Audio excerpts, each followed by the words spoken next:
में तेरी शादी है, लेकिन पेट क्यों फूल रहा है तेरा? वो माँ आजकल बाहर ज्यादा, शायद ब्लोटिंग हो रही है। क्यों खा रही है बाहर? अपनी तबीयत का ध्यान रखा कर। ये बोलते हुए अंजलि की माँ चली गई। अंजलि की जान में जान आई। अंजलि तुरंत घर से बाहर निकली और अपनी सहेली टीना के घर चली गई। टीना, आज मैं तुझे एक सच बताती हूँ, किसी न किसी को तो बताना ही था। अरे बोल अंजलि, बात क्या है? इतनी घबराई हुई क्यों है तू? अंजलि ने टीना का हाथ लिया और अपने पेट पर रख दिया। टीना को कुछ महसूस हुआ और वो घबरा गई। अरे ये क्या? अंदर कोई लात मार रहा है। अंदर मेरा बच्चा है, मैं मोटी नहीं हुई हूँ, मैं पेट से हूँ। टीना के सर पर जैसे आसमान गिर पड़ा। ये सब क्या बोल रही है तू? कितने महीने हो गए? 8 महीने। 1 महीने में तेरी शादी अंजलि, इसका मतलब शादी के समय पर ही तेरी डिलीवरी होगी। लेकिन ये सब हुआ कैसे? इस बच्चे का बाप कौन है? वो मैं तुझे नहीं बता सकती, तू बस मेरा साथ दे, मुझे इस बच्चे को छुपा कर रखना है। टीना ने दोस्ती की खातिर अंजलि का साथ देने का वादा कर दिया। शाम होने को थी और बारात बस आने ही वाली थी।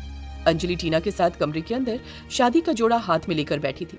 तभी उसके पेट में अचानक से दर्द हो रहा है। पेट में लगता है पेट फट जाएगा। हे भगवान, ये तो प्रसव पीड़ा है, लगता है अभी तेरी डिलीवरी होगी। कुंडी लगा दे टीना, कैसे भी करके इस बात को छुपा कर रखना पड़ेगा। टीना ने कुंडी लगा दी। अंजलि प्रसव पीड़ा से तड़पने लगी कि तभी उसकी माँ ने दरवाजे पर दस्तक दी। अरे दरवाजा खोल बेटी, क्या कर रही है कुंडी लगाकर? वो आंटी जी, अंजलि शादी का जोड़ा पहन रही है। अच्छा ठीक है बेटी, जल्दी से तैयार हो जा और 1 घंटे में बारात आ जाएगी। ये बोलकर उसकी माँ चली गई। अंजलि को दर्द तो बहुत हो रहा था, लेकिन वो खुलकर चिल्ला भी नहीं पा रही थी। अंजलि ने एक बच्ची को जन्म दिया। अंजलि, तूने तो बिल्कुल एक परी जैसी बच्ची को जन्म दिया है। मेरे पास कुछ दवाइयाँ, इन्हें खा ले और जल्दी से तैयार हो जा, बारात पहुंचने वाली है। बाकी तू मुझ पर छोड़ दे, मैं सब संभाल लूंगी। थैंक यू सो मच टीना। वो सब तो ठीक है, लेकिन इस देवी जैसी बेटी का बाप कौन है? अंजलि ने टीना को एक बात बतानी शुरू की। दरअसल आज से कुछ महीने पहले अंजलि कॉलेज जा रही थी। बस छूट जाने के कारण उसे पैदल चलना पड़ रहा था। वो मन ही मन शिव जी से प्रार्थना कर रही थी, हे शिव जी, मुझे अमीर बना दो, नहीं तो किसी अमीर लड़के से मेरी शादी करवा दो। अंजलि लालची थी और शिव जी से बस पैसा ही मांगती रहती थी। अंजलि चल रही थी, तभी उसने एक भिखारिन को प्रसव पीड़ा से तड़पते हुए देखा। मेरा पेट फट रहा है, मुझे पानी पिला दो, गला सूख रहा है। उसका पति उसे संभाल रहा था। सामने अंजलि को देखकर उसके पति ने कहा, मैडम, मेरी बेबी मर जाएगी, गर्भवती है बेचारी, थोड़ा पानी देंगी? मैं क्यों दूं पानी? भिखारी होकर बच्चे पैदा कर रहे हो, शर्म नहीं है तुम लोगों को? अंजलि ने उस भिखारी और भिखारिन का अपमान किया। अंजलि ये सब टीना को बता ही रही थी कि तभी एक बार फिर से उसकी माँ ने दरवाजा खटखटाया। अरे बेटा, बारात आ गई, कितना सजेगी तू, जल्दी बाहर आ। अंजलि को जल्दी से तैयार होना पड़ा। टीना, मैं तुझे बाकी का किस्सा कभी और बताऊंगी, ठीक है? अब जल्दी से अपनी बेटी को दूध पिला दे, पहला आहार माँ का दूध जरूरी होता है। अंजलि ने बड़े ही प्यार से अपनी बेटी को देखा। उसने उसे अपना दूध पिलाया। थोड़ी देर बाद उसकी बेटी रोने लगी। अंजलि घबरा गई। तू घबरा मत, बाहर कितना शोर शराबा है कि इसके रोने की आवाज बाहर तक नहीं जा सकती। तो अब वक्त आ गया अंजलि के बाहर जाने का। मैंने इसे दूध पिलाकर सुला दिया है, तू इस कमरे में किसी को भी मत आने देना और बार बार आकर इसे देखती रहना। बाकी विदाई के वक्त बताती हूँ कि तुझे क्या करना है। तो इस तरह से अंजलि की शादी की सभी रस्में होने लगी, पर उसका सारा ध्यान अपनी बच्ची पर ही बना रहा। सुबह विदाई का वक्त आ गया। अंजलि अपने कमरे में गई। उसने अपनी बच्ची को दूध पिलाकर सुला दिया।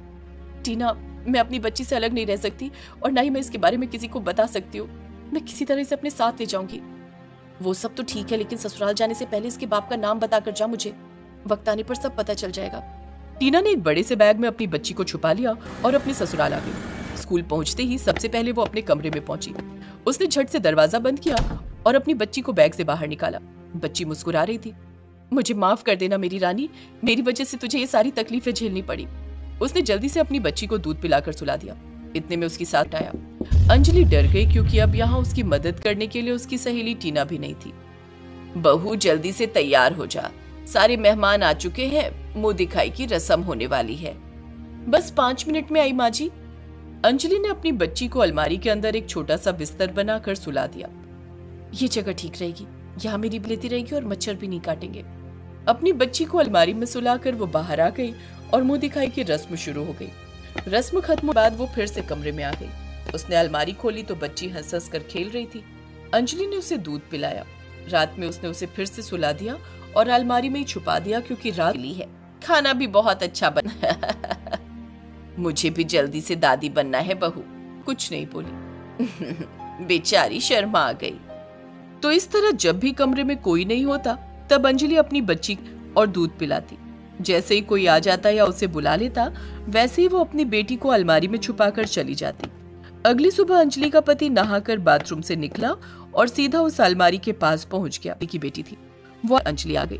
अरे अंजलि, सामने से हटो, मुझे अपने कपड़े लेने हैं, मुझे ऑफिस के लिए लेट हो रहा है। अब आप लेंगे, मैं हूं ना आपकी सेवा में। आप रुकिए, मैं आपके कपड़े निकाल देती हूँ। ठीक है अंजलि, तुम जल्दी से कपड़े निकाल दो, तब तक मैं बाल झाड़ लेता हूँ। शादी की वजह से 1 हफ्ते से ऑफिस नहीं जा पाया। आज जाना था लेकिन शायद लेट हो जाएगा। अंजलि का पति जैसे ही वहां से हटा वैसे ही उसकी जान में जान आई। उसने कपड़े पति को दे दिए। उसने अपने पति को नाश्ता दिया। उसका प्यार और सेवा भाव देखकर उसका पति बहुत खुश हुआ। खैर, वो ऑफिस चला गया। अब जल्दी से अपनी बेटी को जाकर देखती हूँ।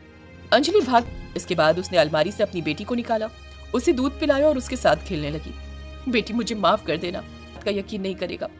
अंजलि बात ताकि किसी को जरा सा भी शक ना हो। शाम के वक्त वो किचन में खाना बना रही थी। बाहर आ गई। उसकी सास ने उसकी बच्ची को देख लिया। सारी सच्चाई जानने के बाद उसके पति और सास ने मिलकर अंजलि और उसकी बेटी को खूब मारा। बोल, कौन है इसका बाप, वरना जान ले लूंगा। मार खाते खाते अंजलि की छोटी सी बच्ची मर गई। अरे मार डाला, मेरी बेटी को मार डाला। हे भोलेनाथ, मेरी बेटी को बचाओ, मेरी बेटी को। किसी को ये पता ही नहीं था कि उस बच्ची का बाप कौन था। अंजलि अपनी मरी हुई बेटी को लेकर शिव जी की मूर्त चली गई और फूट फूट कर रोने लगी। मेरे गुनाहों की सजा मेरी बेटी को मत दीजिए शिव जी, इसे बचा लीजिए। तभी भगवान भोलेनाथ वहाँ स्वयं प्रकट हो गए। आज तुझे अकल आई मूर्ख। मुझे माफ कर दीजिए और सबको बता दीजिए कि इस बच्ची का पिता कौन है। मैं हूँ इसका पिता, ये मेरी बेटी है। सभी हैरान हो गए। शिवजी ने बताना शुरू किया। दरअसल शिवजी और माता पार्वती भिखारी और भिखारिन के रूप में अंजलि की परीक्षा लेने आए थे, लेकिन अंजलि ने दोनों का अपमान कर दिया था। तभी शिवजी और माता पार्वती अपने असली रूप में आ गए थे। मूर्ख, तू खुद एक औरत है और दूसरी गर्भवती औरतों का अपमान करती है। मैं तुझे श्राप देता हूँ, शादी से पहले ही तू माँ बन जाएगी। ऐसे ही अंजलि गर्भवती हो गई थी। उसे उसके किए की सजा मिल चुकी थी, इसीलिए अब शिवजी ने उस बच्ची को फिर से जिंदा कर दिया और कहा, ये मेरी पुत्री है, इसका ख्याल रखना। इतना कहकर भोलेनाथ वहाँ से गायब हो गए। इसके बाद उसकी सास और पति ने अंजलि और उसकी बेटी से माफी मांगी। अब अंजलि अपनी बेटी के साथ खुलकर सबके साथ खुशी खुशी रहने लगी। अर्चना की शादी होने वाली थी। लड़का भी पसंद आ गया था। अब बस कुंडली मिलाने की बारी थी। लड़के वाले और लड़की वाले एक साथ बैठे हुए थे और पंडित जी कुंडली मिला रहे थे। ये क्या? ये तो घोर अमंगल है। ये सुनकर सभी चौंक गए। लड़के की माँ ने पूछा, क्या बात है पंडित जी, क्या हो गया? लड़की मांगलिक है। आपके बेटे के साथ इस लड़की की शादी हुई तो आपका बेटा मर जाएगा। अरे ये क्या कह रहे हैं आप पंडित जी? मर जाएगा मतलब? मर जाएगा मतलब मर जाएगा। अर्चना को एक भी लड़का पसंद नहीं आ रहा था।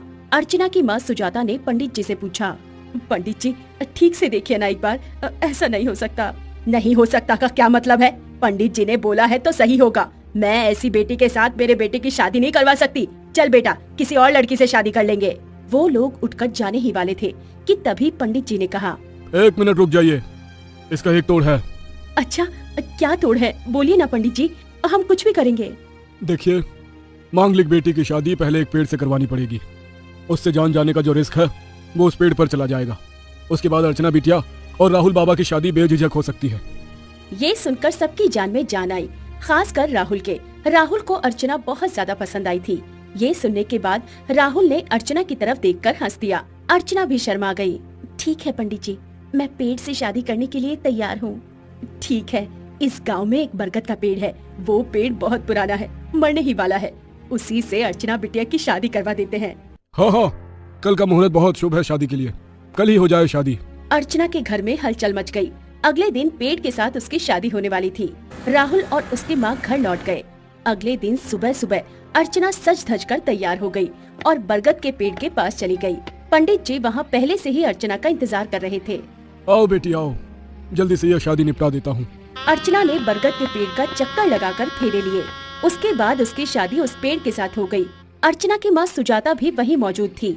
पंडित जी ने सुजाता से कहा, बहन जी, आज अर्चना बिटिया पूरा दिन कमरे के अंदर ही रहेगी।